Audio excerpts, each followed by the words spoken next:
In the name of Allah, the most beneficent and the most merciful. Assalamu alaikum. How are you, dear students?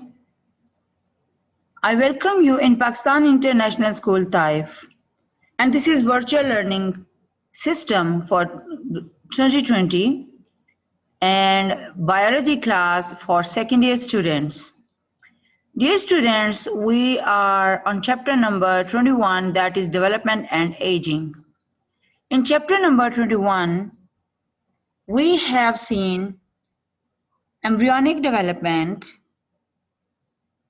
fertilization, embryonic development. In that we have seen cleavage, gastrulation, neurulation, and then we have seen the embryonic induction and cytoplasmic and nucleus role in the controlling of this development.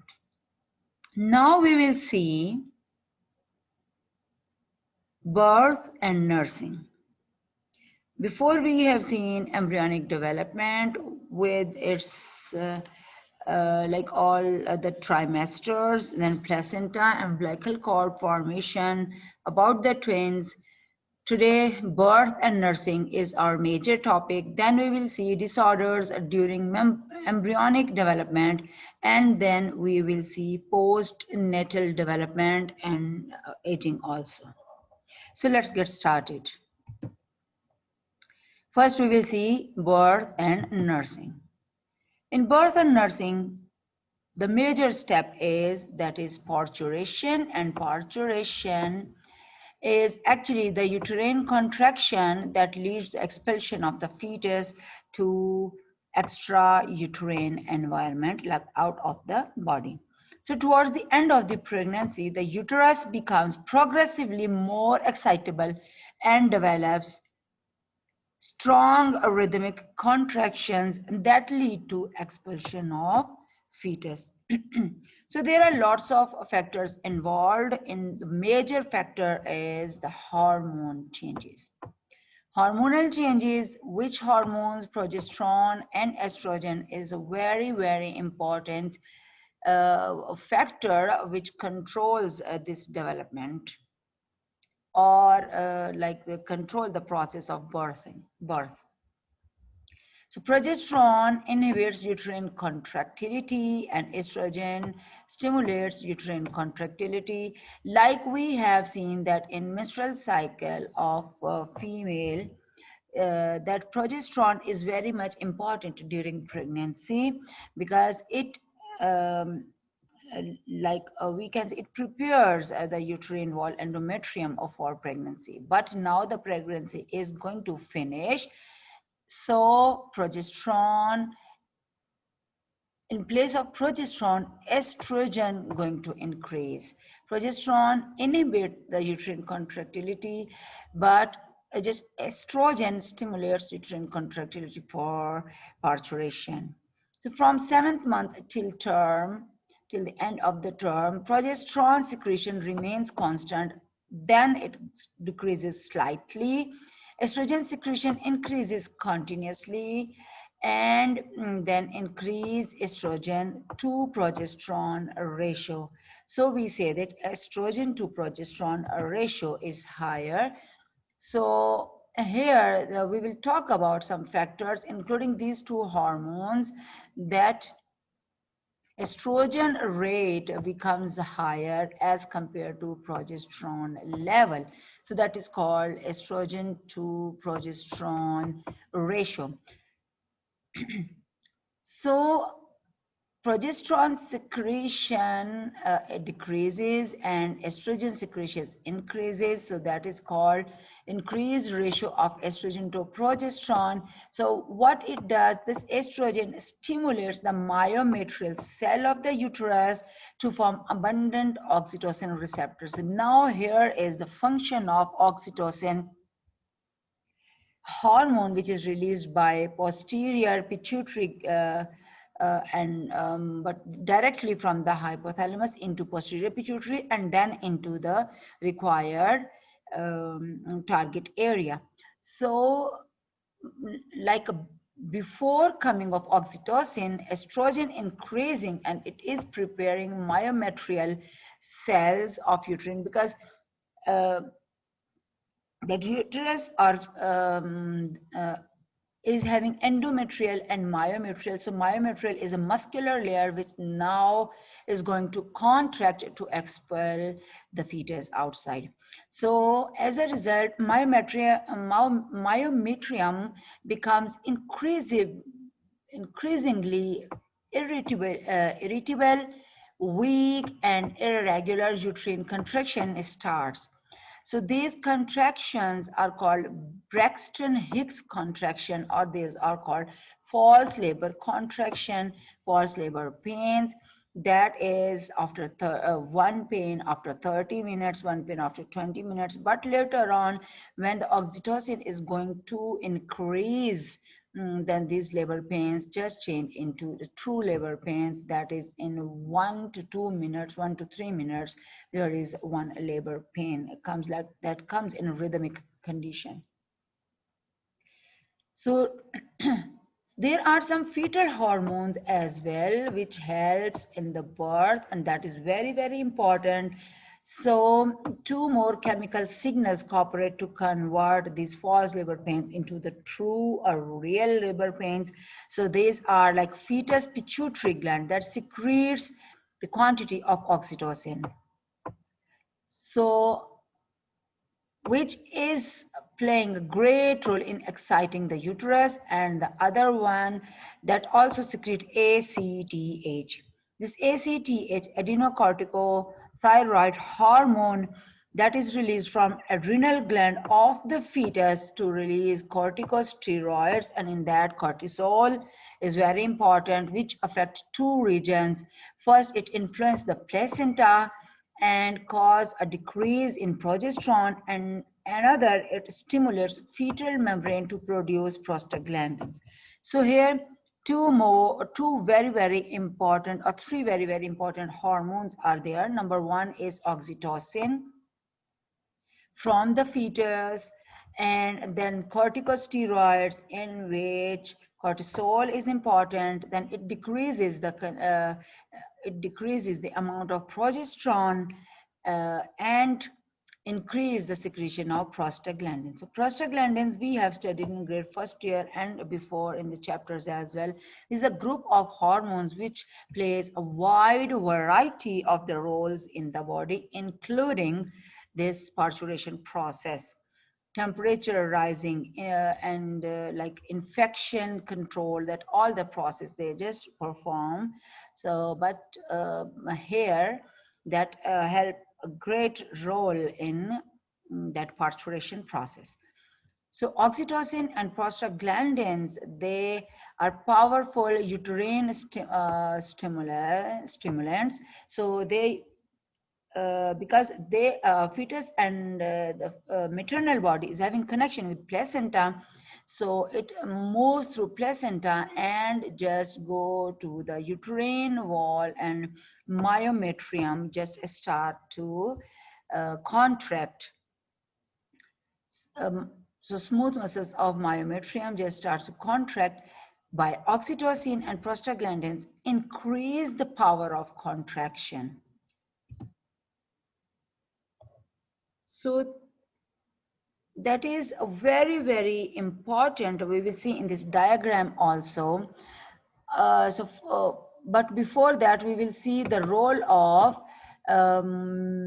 maternal oxytocin. This also secretes from the secreted by hypothalamus of the maternal body into the posterior pituitary, from where it releases into the like targeted area into the placenta. And oxytocin and prostaglandins, the two hormones, they are also secreted from the female body, from the fetus as well, and from the female body. And estrogen, these all hormones together, they increase the rhythmic expulsive contractions of the labor. So the release of oxytocin occurs in waves during labor. So that's why that is not continuous, but that pain comes in waves condition. So if we see here, estrogen from ovaries secretes from ovaries. It induces the oxytocin receptors to the uterus. More oxytocin receptors, it means it is accepting more oxytocin, and it will perform more contraction. Then oxytocin from the fetus and mother posterior pituitary that stimulates uterus contraction and placenta to make prostaglandins, which make or which stimulate the contraction of the uterus. So that gives the prostaglandins increase more and more, as well as oxytocin increase in more and more conditions. So both of them will give the positive feedback to make more oxytocin and more prostaglandins in the body to just increase the contraction. In labor process, there are certain steps which are including. So the expulsion of the baby from the birth canal, that is called parturition, and this process also called as labor. So strong contractions, which at the time that try to expel the baby outside, that is labor contraction. And there are different stages. In the first stage, the opening up of cervix and thinning of the cervix for dilation purpose, for complete dilation. We know that after cervix there is vagina, there's a birth canal, and when the cervix will open, like the opening of the uterus, then it will move, can expel from the body. Then the second stage is expulsion or delivery of the baby. So continuous strong contractions just come after like repeatedly in rhythmic conditions. So fetus comes down and out of the uterus and vagina.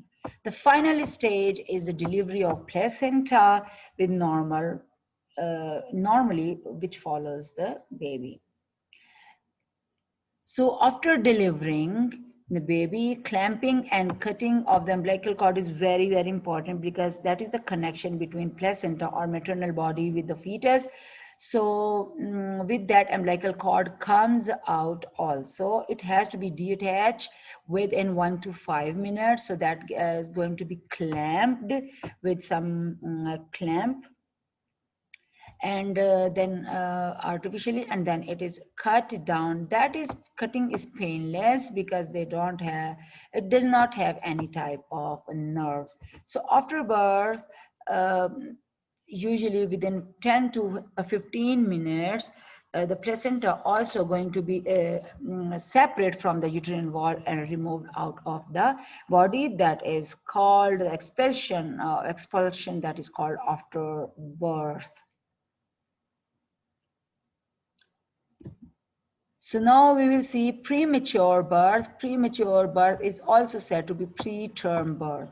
Preterm means if the birth of a baby that is less than 27 weeks of gestation period, that is called preterm or a premature birth. So here, there are lots of factors which are going to perform a very important role in preterm birth. So we know that gestation period is almost like 36 weeks. So if that is less than 27th week, so that can be premature birth. All the organs are formed properly, but there are lots of risk factors for that, and high risks for long-term complications also. So the causes are, there is a smoking, if the female is not getting prenatal care, also like health conditions, is not high blood pressure, diabetes, blood clotting orders, some infections, or lots of other defects if the pregnant woman is having, so that can be the cause of premature birth. So premature child can have lots of problems which the innocent child has to be faced, like the breathing problem due to immature lungs, because lungs are matured in the last time, like last trimester, and difficult to maintain temperature, feeding problems due to difficulty in sucking and coordinating breathing, swallowing, jaundice, risk of infections, that is can be for the premature baby. So that the premature babies can have long-term complications also, which may include the visual impairment or blindness permanently, hear impairment permanently, or the earlier baby is born, the more likely that he or she may get lots of problems like heart diseases, breathing problems, etc. Now we will see lactation and nursing. Lactation and nursing, actually the secretion and yielding of milk by mother after giving birth. So that is controlled by the hormone that is called prolactin. Okay, so the milk is produced from the mammary glands, which are present in the breast. So the first secretion that is not milk, that is called colostrum, that is yellowish fluid, and that is rich in nutrition, less lactose, less fat, but that is protein, globulin rich. It means it is having antibodies, very important antibodies. They are called particularly IgA, that protects the nursing baby from lots of infections. So that colostrum, to feed the baby on that is very important process to get immunity, the first immunity outside of the body, postnatal body. So IgA is immunoglobulin A, that are the antibodies which protects the body against the infections. So if we just talk about the prolactin hormone, how that affects the production of milk.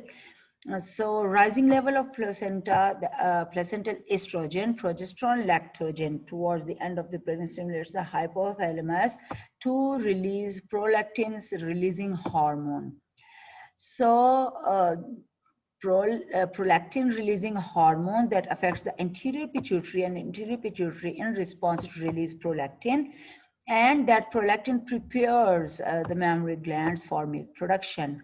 So that begins like after day 2 to 3 days of the birth through milk production. Before that was colostrum.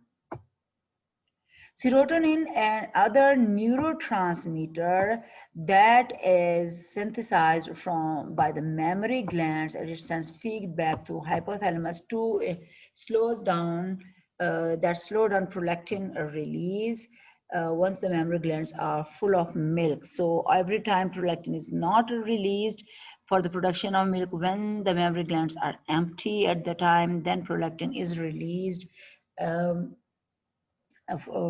the pituitary gland. So prolactin release gradually wanes, and continual milk production depends on mechanical stimulation of the nipples, and the baby sucks that like nipples. So then the mechanoreceptors of the nipple sends impulses and signals to the hypothalamus to secrete prolactin, a releasing hormone, and it results in the burst of release of prolactin, which produces or secretes the milk production.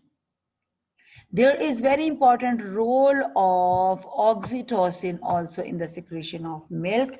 So when the baby sucks the breast, so sensory receptors, they stimulate the hypothalamus to release oxytocin, which gives rise to positive feedback mechanism. And this positive feedback mechanism is very important because it does not only promote the ejection of milk from the mammary glands, but it also like cure or stimulates the emptied uterus to contract, and this like this contraction helps to maintain the pregnant size of the uterus.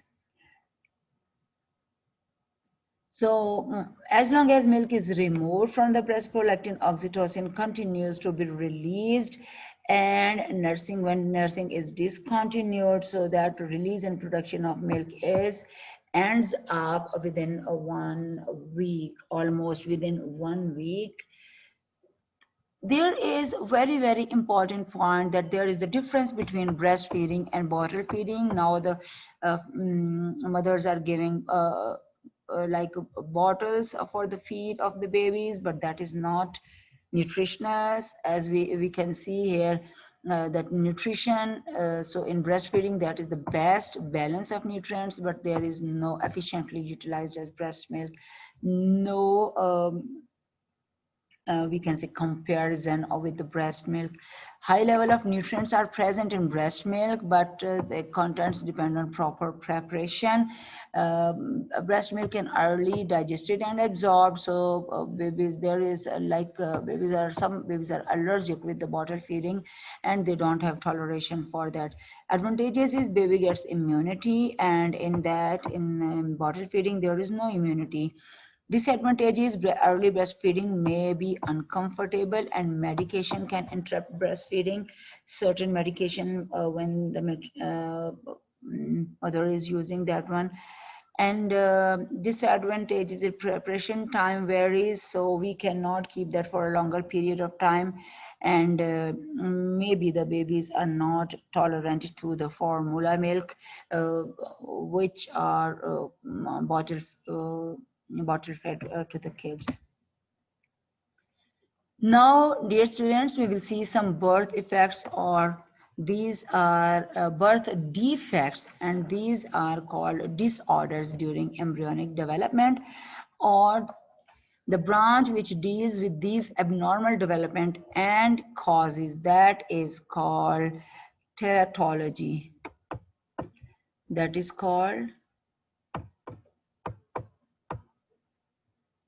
teratology.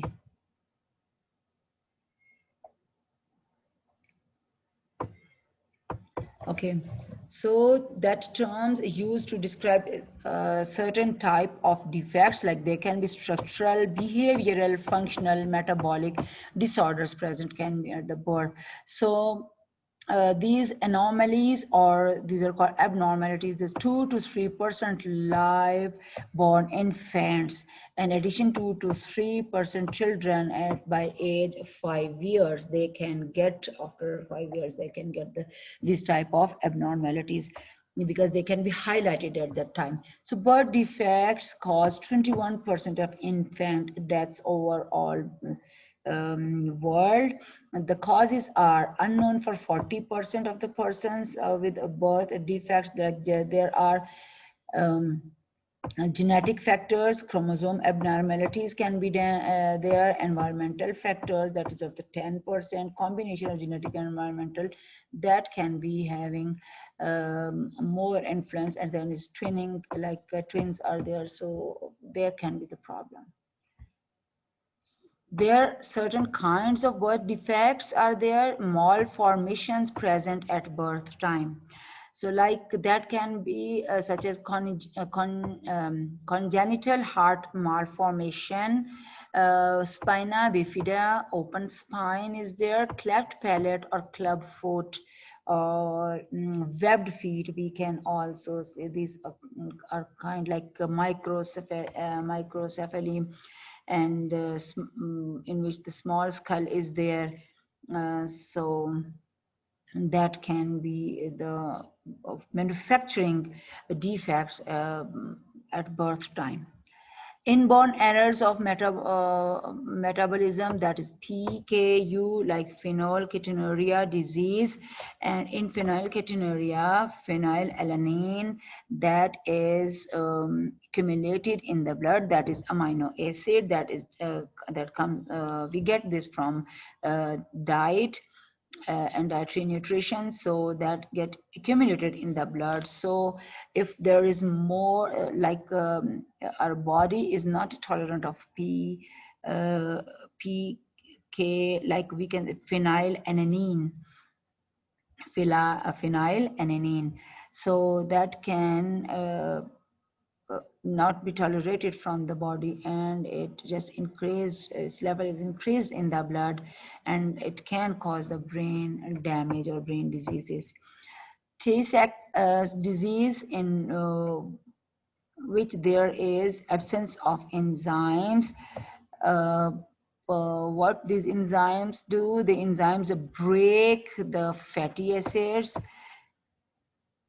fatty substance, or we can say we eat like fatty substances in our body, lots of that is the part of the nutrition, but in that enzymes are absent, lysosomal enzymes are absent, which can break these fatty substances, so that get accumulated in the body, and they can move to the brain and nervous system and degenerate them.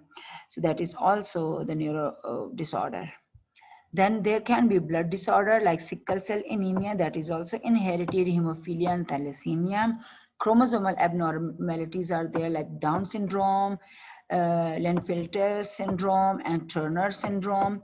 So Klinefelter syndrome, there is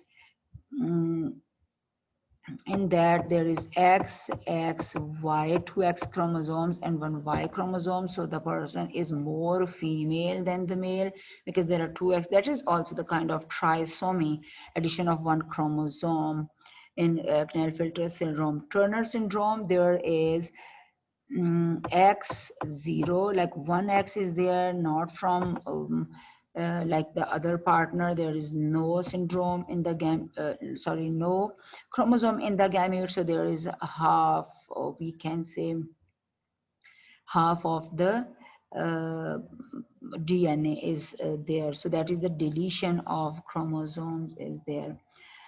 That is another one, Down syndrome, that is also that is the chromosomal abnormality, and these are all, we can say, genetic problem or chromosomal problem, when their chromosomes are going to be um, uh, at the time of disjunction. So sometimes they cannot do this process to both of when they prepare the gametes at the time. So there can be these problems in the next generation. Prenatal damage, like that can causes include certain infections, drugs, maternal disorders like diabetes, high blood pressure, RH diseases, like um, umbilical cord accidents, difficult labor and delivery, premature birth. These are all prenatal damages which can be by different infections. You can see here some of the problems or disorders. So here we can see the left, so cleft lip or cleft palate, like the palate has cut down from here, and that can be operated or cured by the surgery. The other one is microcephaly, that is also malformation, like the brain, the head, which is the normal size here in this baby. So here it can be reduced. So this baby is going to suffer from severe microcephaly, means cephaly means brain and micro means head. Spina bifida, that is also disruption or malformation or deformation, we can say. So the birth defect that affects the spine. So spine comes out of the from the spinal cord. So that is properly around the part of baby's spine. So that can be removed also by surgery.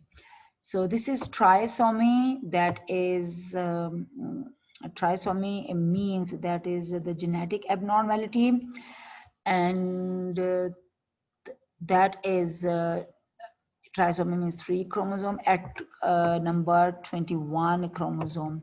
So Down syndrome, that is the example of a trisomy. So you can see that that is a syndrome. Syndrome means a group of anomalies or irregularities or deviations occurring together, having a common cause. Cause is what, like this is trisomy, and there is non-disjunction of the 21st chromosome. So like that can be mentally retarded and body is like short stature, and you can see lots of signs and symptoms from this diagram picture. Now we'll see postnatal development. In postnatal development, after the birth, there is the development process also. You can see this diagram. So there are certain stages of growth and development. First, preterm birth or newborn, that can be one of the cause, like one of the stage if that is preterm. Otherwise, newborn, then infant, toddler, preschool child, school age child, and then adolescents, and later that is mature or aging. The proper, there are 5 stages: neonatal, which starts from birth to 1 month; infant or infancy, that is from 1 month to 2 years; childhood, that is 2 years to adolescence; and adolescence or puberty, that is from 12 years to adulthood, like 18 years; and from 18 year to 25, that is adulthood; and maturity, that is later, like all the stages of old age. In our body, when the body is growing, that includes in postnatal development, that there is allometric growth. Like before, the allo means different, so organs grow differently. It involves change in the size and external shape of features of the organisms. You can see here the diagram of human fetus. The head skull is too large, but later on some bones are fused together and they degenerate or just fuse together and they form the proper shape of the head, becomes smaller. And then there are like our we can say that lymphatic system also develops early. Finally, the reproductive system grow very slowly in childhood. Maximum growth of these organs occur during puberty. About reproductive systems. So the size of the head, we have seen the example. And as human grows and matures, its tarsus, the bones of forming the parts of the foot, hands and legs grow more rapidly than head. The brain and skull grow very rapidly after birth, reaching 90% of the adult size soon after the age of 6. So here, like different organs, they grow, their growth rate is different from other organs. Like head grows very rapidly during the early ages, and later that almost reduced like growth over there. And like that, the limbs, the arms grow longer, and that like hand and fingers, they just are having a very slow rate later on. And if we see the 5 fingers, they are having the different sizes in growth also. So now the last topic of this chapter is aging. Aging which cannot be denied. You can see the difference. So that is the process, means becoming older. So in humans, aging represents the accumulation of all the changes over the period of time uh, that can be together just affect as aging. That they can be physical, psychological and social changes. Here we can see the decline in the regenerative potential of skin tissues, where it will change the structure and elasticity of the skin, not only the skins but other body parts also. So types of aging is intrinsic or extrinsic. In intrinsic, we are having the natural aging process that caused by inheritance of genes, and extrinsic photoaging, external appearance and external factors are there. So in genetic factors, we will see a very, very important role of telomeres here. Telomeres actually are the protective caps on the ends of the strands of DNA of the chromosomes, which house our genome. So the telomeres size in young is 8,000 to 10,000 nucleotides, but it's shortened with every cell division, and their length gets shortened up to the critical length, and cell stops dividing further and they start to die. So the scientists say that, for example, this is a chromosome. So the outer part of that is telomere. So that is having this type of nucleotides here. So, but with every division, when the cell divides, the chromosome divides, so the telomeres also divide. So the telomere after division, after several divisions, that going to be decreased and stop dividing and dies. So what happens, scientists say that because they don't divide, so it means then the cell doesn't divide. When the cell doesn't divide, it dies also. So by like dying of the cells and degeneration of the cells are increasing the damaged tissue, our body gets wear out and older. Extrinsic factors, there are lots of extrinsic factors like air pollution, toxins, nicotine consumption, lifestyles, influence, chemicals, chronic light exposure, contribution to accelerate in the consequences of the old age. So can have osteoporosis, that is the diet related factor, cardiovascular diseases, and lots of problem while aging. Next, we are having the signs and symptoms of aging. That is the there are two types of aging: a primary aging and secondary aging. In secondary aging, we are having lifestyle factors and environmental factors, diseases, disuse and abuse of different type of things. Disuse includes we don't use exercises, and disuse means like smoking, obesity, malnutrition, exposure to ultraviolet light. And primary aging, that can appear on our body, like our aging occur, there are fewer health follicles, poor health follicles, so they get closed, so we get less hair or thin hair, as well as melanocytes going to be decreased from our hair and skin, so our skin gets pale and our hair gets gray. And then the remaining pigment of cells are larger, and pigmented blotches appear on the skin, like blackish appearance, and sometimes like patchy skin is there.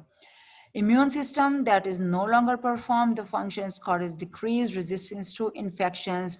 And so fading vision, reduced ability to adapt, stress, and deafness, that is the main issues of the aging, including that the facial expressions, like facial um, appearance, sagging of like this lower brows and eyelid droppings from here. We can see the eye bags over there, and folding nose, these wrinkles, appearing of wrinkles, thinning of upper lips, and drying out, jowl forming from here. We can see the double skin, or skin is hanging from downside, and loss of bone from the chin. So these are some of the signs which appear while aging is going to progress. So, dear student, that's it for today's lecture. We have finished our chapter number 21, Development and Aging. Inshallah, in the next lecture, we will start our new chapter. Wish you all the best. Allah Hafiz.